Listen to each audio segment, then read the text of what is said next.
మీ ఆర్తనాదాలే కుటుంబం అంతా కూర్చొని పెడబొబ్బలు పెట్టి ఏడుస్తుంటే అధికారం పోయిందని నా చెవులకు సంగీతం వినిపించినట్టుగా ఉంటుంది. శంకరాభరణం సినిమా చూసినట్టు అనిపిస్తుంది నాకు వాళ్ళ ఏడుపులు వింటుంటే. ఎందుకంటే వాళ్ళు దుఃఖం బాధ, మేము దోసుకుందాం అనుకున్నాం, ఇంకా 10 ఏళ్ళు 20 ఏళ్ళు ఏలుకుందాం అనుకున్నాం, అర్ధాంతరంగా ఓ రైతు బిడ్డ వచ్చి గుంజుకొని పోయిండు అని వాళ్ళు ఏడుస్తారు. సహజంగా పోయినోనికి ఏడుపు ఉంటుంది, ఉండదా? రావణాసురుడు చచ్చిపోయినప్పుడు కూడా వాళ్ళు ఇంట్లో ఏడ్చి ఉంటారు కదా. కానీ రాముడు మంచి కోసమే రావణాసురుడిని చంపిండు కదా. బకాసురుడైనా లేకపోతే కుంభకర్ణుడైనా వీళ్ళందరూ కూడా వీళ్ళు అసుర అంటే రాక్షసులు. అట్లాంటి వాళ్ళే వాళ్ళందరికీ కులగురువు శుక్రాచార్యుడు. ఆ శుక్రాచార్యుడు దేవతలు తపస్సు చేసేటప్పుడు, లోక కళ్యాణం కోసం పూజలు చేసేటప్పుడు ఆయనకి 2 శిష్యులు, మారీచుడు సుబాహుడు అని 2 శిష్యులు ఉంటారు.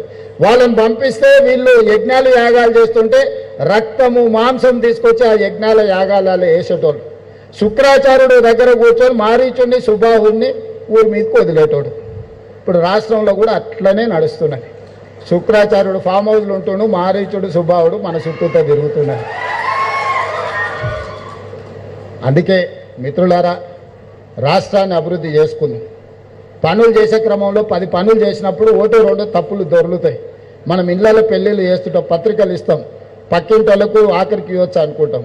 కానీ ఊరంతా రాష్ట్రం అంతా ఇచ్చొచ్చే వరకల్లా పక్కింటోళ్ళని మర్చిపోతాం. వాళ్ళు అనుకుంటారు, చూడు పక్కింట్లో ఆ మధ్యలో వాళ్ళ కోడిని రాయితోని కొట్టినందుకు నాకు కార్డు ఇవ్వలేదు అనుకుంటారు. అవునా? వీళ్ళ కుక్క అరిచినందుకు తిట్టినందుకో, వాళ్ళ కోడి పిల్లని రాయితోని కొట్టినందుకో మాకు పెళ్లి పత్రిక ఇవ్వలేదు అనుకుంటారు. మనకు అట్లాంటి ఉద్దేశం ఏమి ఉండదు. పక్కింటోళ్ళు కదా ఎప్పుడైనా ఇవ్వచ్చు అనుకుంటాం. దాంతో కొన్ని అపోహల అనుమానాలు ఉంటాయి. మా ప్రభుత్వం చేసేటప్పుడు కూడా అది మూసీ నది పునర్నిర్మాణం కావచ్చు, లేకపోతే రీజనల్ రింగ్ రోడ్ కావచ్చు, భారత్ ఫ్యూచర్ సిటీ కావచ్చు, మెట్రో రైల్ నిర్మాణం కావచ్చు, ఏవి తీసుకున్నా ఈ పనులు వేగంగా చేయాలన్న ఆలోచనతోని ఎక్కడైనా చిన్న తప్పిదాలు దొర్లితే అది ఉద్దేశపూర్వకంగా మీకు ఇబ్బంది కలిగించాలన్న ఆలోచన ఈ ప్రభుత్వానికి కాదు. అనుకోకుండా ఏదైనా జరిగినా ఎంబడే వెనక్కి తిరిగి సర్దిద్దడానికి నేనున్నా. మీకు ఏదైనా సమస్య వచ్చి నిలబడి పరిష్కరించడానికి నేనున్నా. నమ్మకం పెట్టుకొని ముందుకు నడవండి. ఆ నమ్మకమే మనల్ని అభివృద్ధి పదం వైపు నడిపిస్తుంది. ఎప్పుడు చెడు చెప్పేటోడు ఉండనే ఉంటాడు. ఏ ఊరికైనా ఓ తాగుబోతోడు ఉంటాడు. అవునా? ఆ సినిమాలో ఏదో కుడి ఎడమైతే పర్వాలేదు అని పాట ఉంది కదా. 2 రచయితలు కుడి ఎడమైతే తప్పే కాదని చర్చిస్తే అదెట్లా అని వాళ్ళు చర్చించుకుంటుంటే రాష్ట్రకు రిక్ష దొక్కేటోడు చెప్పిండట, సార్ తాగుబోతున్న మాటలు మీరు వింటారా సార్? తాగి పాడిండు ఆయన. తాగినప్పుడు ఏదో మాట్లాడతాడు, దాని గురించి మనకెందుకని. ఇప్పుడు రాష్ట్రంలో మాట్లాడేటోళ్ళు కూడా గట్లాటోళ్ళే. వాళ్ళు మాట్లాడేటి వినకండి. ఆయన ఏదో 2 వేసి ఏదో మాట్లాడుతుంటాడు. 2 వేసి మాట్లాడే మాటలను మనం అంత సీరియస్గా తీసుకోవాల్సిన పని లేదు. మనం ఈ నగరాన్ని అద్భుతంగా నిర్మించుకుందాం. ఇక్కడ అందుకే మొదట వచ్చేది ఏ సమస్య వచ్చినా పోలీస్, ఫస్ట్ రీచ్ పోలీస్. ఆ పోలీస్ కమిషనరేట్ ఇక్కడికి వచ్చిందంటే ఈ ప్రాంతంలో ఒక సంపూర్ణమైన విశ్వాసం వస్తుంది, ఒక నమ్మకం వస్తుంది. అందుకే పోలీస్ కమిషనరేట్ని ఇమ్మీడియట్గా నగరానికి కావాల్సిన అభివృద్ధి కార్యక్రమాలు ముందుకు తీసుకెళ్లే క్రమంలో future city office, skills university, police commissionerate వీటన్నిటినీ చెప్పినాం.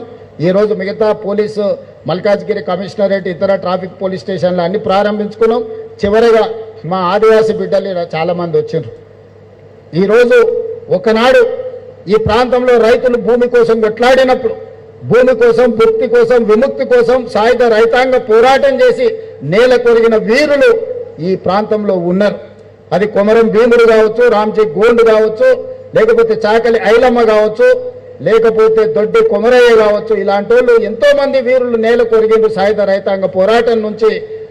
ఈరోజు ఆనాటి పోరాటాలు ఆ తర్వాత వచ్చిన పరిణామ క్రమంలో భూస్వాములు, జమీందారులు, జాగీర్దారులు ఆధిపత్యం చెలాయిస్తున్నప్పుడు, పేద ప్రజల మీద అమానుషంగా వ్యవహరిస్తున్నప్పుడు నక్సల్బరీ ఉద్యమం వచ్చింది.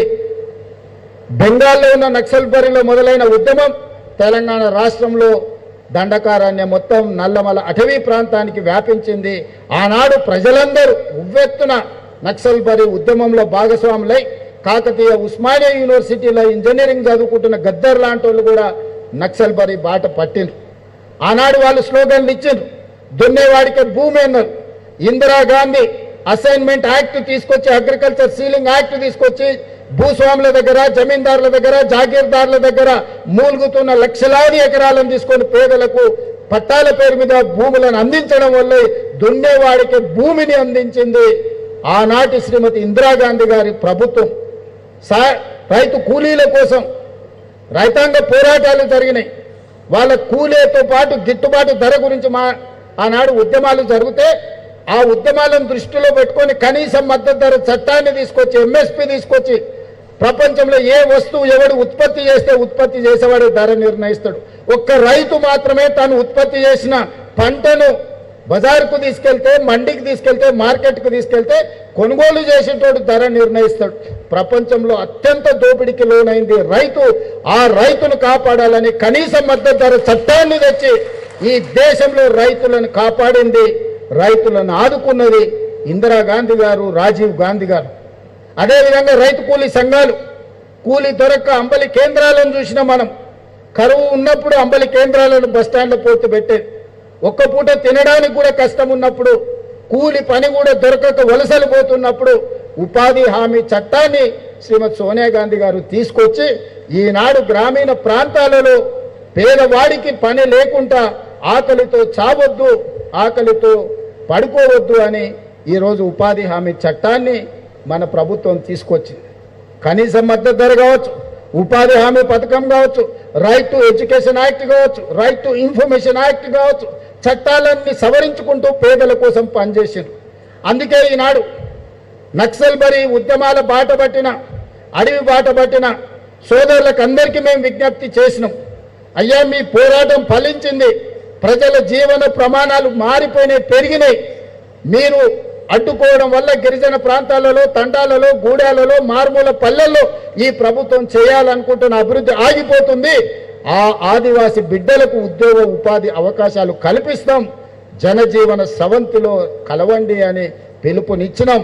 మనం వచ్చిన తర్వాత ఇంతకుముందు సుమతి గారు చెప్పారు, శివధరెడ్డి గారు చెప్పారు, 814 మంది నక్సలైట్లు ఉద్యమ బాటను వీడి జనజీవన స్రవంతిలో కలిసిండ్రు. సెంట్రల్ కమిటీ మెంబర్స్ అందరూ ఈరోజు వచ్చిండ్రు. ఇంకా ఒకరిద్దరు పెద్దలు మిగిలిపోయినారు, వాళ్ళకు కూడా వయసు మీద పడ్డది. అందులో ప్రముఖ వ్యక్తి గణపతి. నేను ఈ వేదిక మీద నుంచి వారికి విజ్ఞప్తి చేస్తున్నా, ప్రభుత్వం మీ ఆరోగ్యం బాగాలేదని ప్రభుత్వం దృష్టికి వచ్చింది. మీకు అవసరమైన వైద్యాన్ని అందించే బాధ్యత రాష్ట్ర ప్రభుత్వం తీసుకుంటుంది. మీ ప్రాణానికి రక్షణ కల్పించే బాధ్యత మా రాష్ట్ర ప్రభుత్వం తీసుకుంటుంది. ఇక మీ ఉద్యమం ప్రజలలో ఉండి ప్రజా సమస్యల్ని ప్రస్తావించండి, అవి పరిష్కరించడానికి ప్రజా ప్రభుత్వం అందుబాటులో ఉంది. ఇంకెవరైనా అడవుల్లో ఉండి నక్సలైట్ ఉద్యమాలతోని ప్రభావితమైన వాళ్ళు ఎవరైనా ఉంటే జనజీవన స్రవంతిలోకి రాండి.